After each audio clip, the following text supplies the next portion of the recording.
has power to legislate for Union of India, Territory of India, India's subject, resident and their property situated anywhere in the world. बिल्कुल सही है.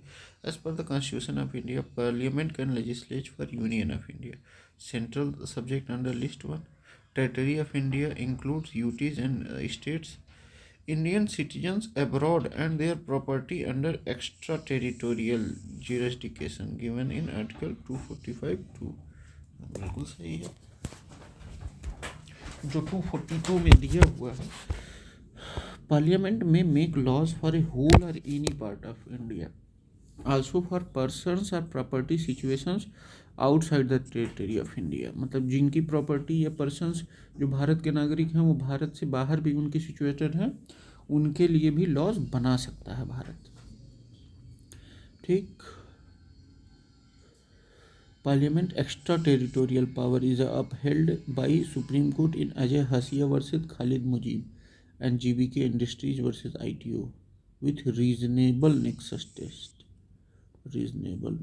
Test. Parliament में legislate on state list subject when resolution passed by state.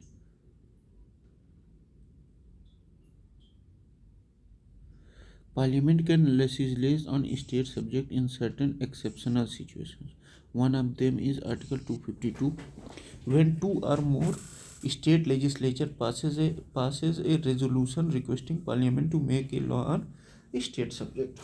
ठीक. जब दो या दो से अधिक पास करते हैं लेजिस्लेचर रेजोल्यूशन, या तो राज्यसभा वो करे जब नेशनल इंटरेस्ट में होगा तो राज्यसभा वो कर लेगा आर्टिकल 249 के हिसाब से, नहीं तो दो या दो से अधिक स्टेट्स अगर वो करते हैं तब. Resolution passed by state. Parliament में legislate on state list subject to implement international agreements by consent of states during national emergencies in national interest via 2/3 resolution in Rajya Sabha. Here is how Parliament can legislate on state list subject. जैसे the exceptions balance federalism and national interest.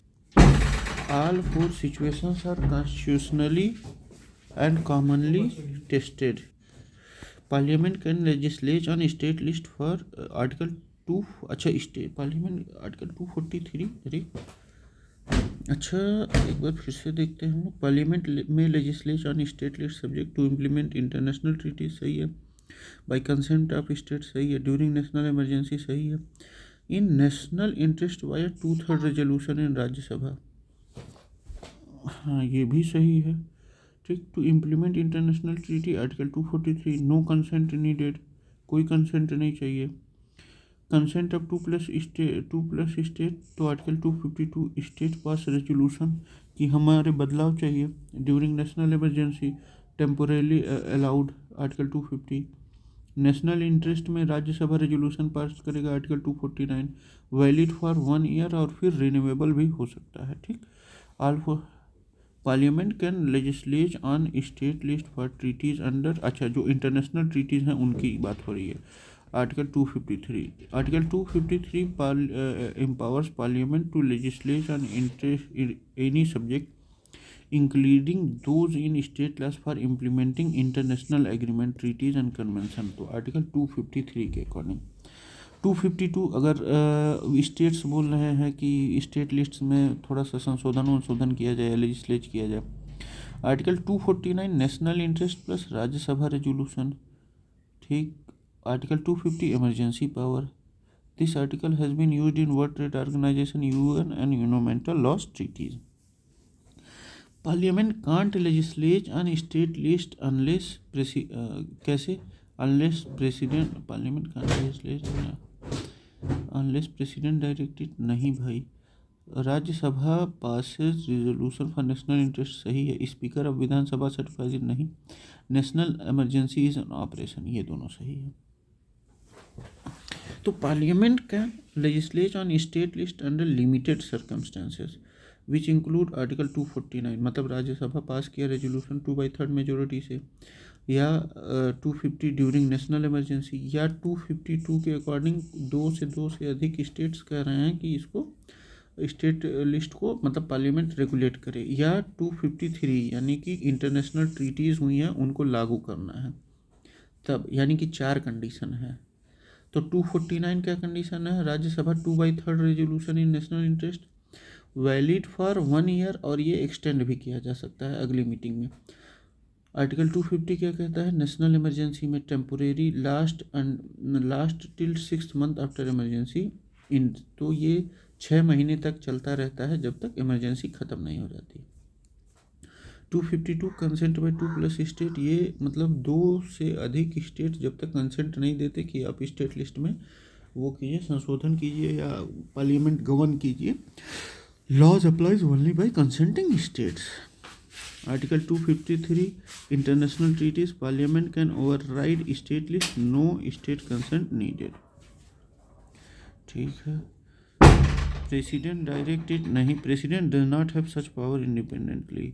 Rajya Sabha resolution article 249, emergency provision 250, laws under 250 remain valid for 6 month after emergency ends, और Rajya Sabha resolution is valid for 1 year, फिर renewable किया जा सकता है।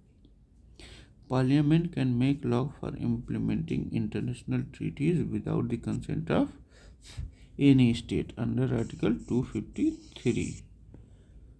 Article 253 of the Constitution says Parliament has power to make any law for whole or any part of the territory of India for implementing any treaty, agreement and convention with any other country.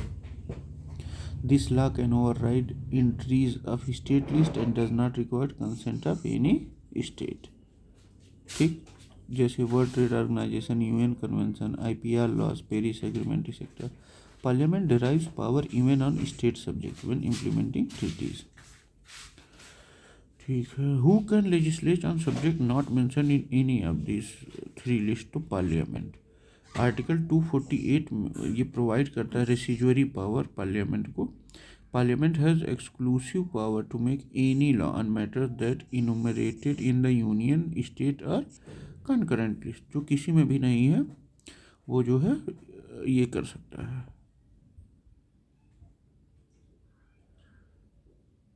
Supreme court ये सिर्फ interpret करता है laws को। Parliament article 248 के according residuary power है। State legislature only has power over state legislature और concurrent matters. Regional council, इनके पास कोई कॉन्स्टिट्यूशनल लेजिस्लेटिव नहीं है। Residuary power are with Parliament in India, unlike the USA where they lie with the states. लेकिन USA में residuary power states के पास है, और भारत में रेसिजुअरी पावर किसके पास है, पार्लियामेंट के पास है। Under which article can speaker allow a member to speak in mother language? तो आर्टिकल 121 मतलब आर्टिकल 120 के अकॉर्डिंग स्पीकर अलाउ कर सकते हैं एक मेंबर को कि वो अपनी मदर लैंग्वेज में बोले। Article 121 business of Parliament shall be transferred in Hindi और English, but the speaker Lok Sabha और chairman Rajya Sabha may allow a member to speak in their mother business of parliament shall be translated in Hindi or English, but the speaker or chairman may allow a member to speak in their mother tongue if they can't express themselves in the official language. 110 defines money bills. 122 relates to immunity of parliament from court inquiries. 121 क्या करेगा कि वो mother language में अपना बोल सकते हैं। Article 348 also deals with official languages in courts and acts. Rules and procedures allow translation of speeches in Hindi, English for record. तो आर्टिकल 120 ये कहता है speaker can ask a member to stop और let another speak, this is called yielding the floor. मतलब किसी member को रोक के दूसरे को बोलने देने को यील्डिंग द फ्लोर कहते हैं। Yielding the floor a procedural action where a member stops speaking and allows another to speak, often on speaker's discretion. Speaker's discretion मतलब डेकोरम क्या होता है? General discipline and respectful conduct in house, crossing the floor, changing political allegiance and switching sides in the house. Interpellation, formal parliamentary question seeking accountability from a minister, उसको interpellation कहते हैं. Yielding helps maintain order and enables better debate management. Violation of decorum may result in suspension under article rule 374A of Lok Sabha. ठीक, तो यहाँ हम लोग ख़त्म करते हैं. थैंक यू, बाय बाय, अगले में मिलते हैं.